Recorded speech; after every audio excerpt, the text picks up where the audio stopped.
আপনারাই তো অনেকে ভাবেন আমি দলে থাকার মতো না। আয়ারল্যান্ডের বিপক্ষে টি-20 সিরিজের প্রথম ম্যাচ হেরে সাংবাদিকদের এক প্রশ্নের বিপরীতে এভাবেই জবাব দিয়েছেন বাংলাদেশের তারকা ব্যাটার তাওহিদ হৃদয়। আইরিশদের বিপক্ষে দল হারলেও টানা 4 ইনিংস পর অবশেষে টি-20তে 50 দেখা পেলেন এই ক্রিকেটার।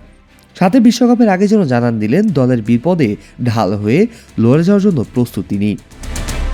চট্টগ্রামে 3 ম্যাচে টি-20 সিরিজের প্রথম ম্যাচের শুরুতে ব্যাটিং করে 181 রানে চ্যালেঞ্জের স্কোর দাঁড় করানো আইরিশরা পরবর্তীতে বোলিংয়ে নেমে শুরু থেকেই বাংলাদেশকে চাপে ফেলে দেয়। ইনিংসের প্রথম ওভারে তানজিদ তামিমকে আউট করা থেকে শুরু করে দলীয় 18 রানে টাইগারদের 4 উইকেট শিকার করে ম্যাচ থেকে স্বাগতিকদের ছিটকে ফেলে দেয়। সেখান থেকেই জাকির আলীকে নিয়ে ঘুরে দাঁড়ানোর চেষ্টা করেন হৃদয়, তবে ডানহাতি এই ব্যাটার একা হাতে লড়াই করে যান, সঙ্গী হিসাবে কাউকেই পাননি।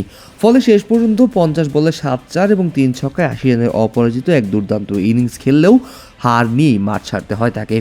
আর 39 রানের হারে ঘরের মাঠে এই নিয়ে টানা 4টি টি-20 ম্যাচ হারল লিটন দাসের দল। বিশ্বকাপের আগে সবশেষ সিরিজেও এমন ভরাডুবি নিশ্চিত চিন্তার বড় কারণ হয়েই দাঁড়িয়েছে।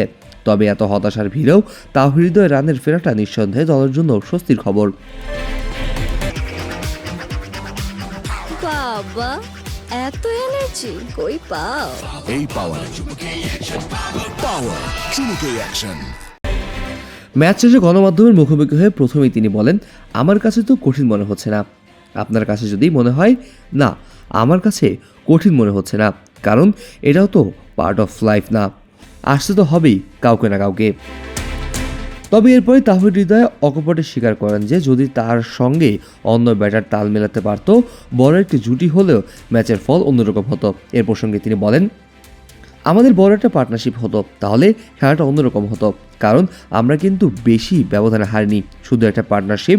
এমনকি আমি আর জাকের যখন ব্যাটিং করছিলাম তখন যদি আমাদের পার্টনারশিপটা 70 বা 80 রানের হতো, তাহলে হয়তো বা অন্যরকম একটি সিনারিও হতে পারত।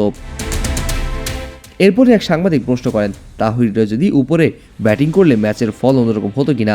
এই প্রসঙ্গে এই ব্যাটার হাসতে হাসতে বলে ফেলেন, আপনারা তো অনেকেই ভাবেন আমি দলে থাকার মতো নয়। তাওহিদ এবার আমি যেখানে আছি আলহামদুলিল্লাহ ভালো আছি, অন্য খেলোয়াড়রা আছে ওরা অনেক ভালো ছন্দে আছে, সবাই খুব ভালো অবস্থায় আছে, পারফর্মও করছে, তো এটা নিয়ে কোনো আফসোস নয়।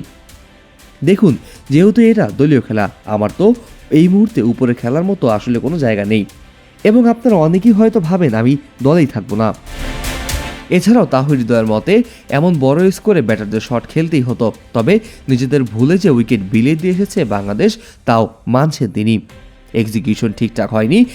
দিন শেষে তাওহিদ হৃদয় আশা করেন পরের ম্যাচে আবারও নিজেদের স্বরূপে ফিরবে লাল সবুজের বাংলাদেশ। Kazi Mohammad Arafat, on field.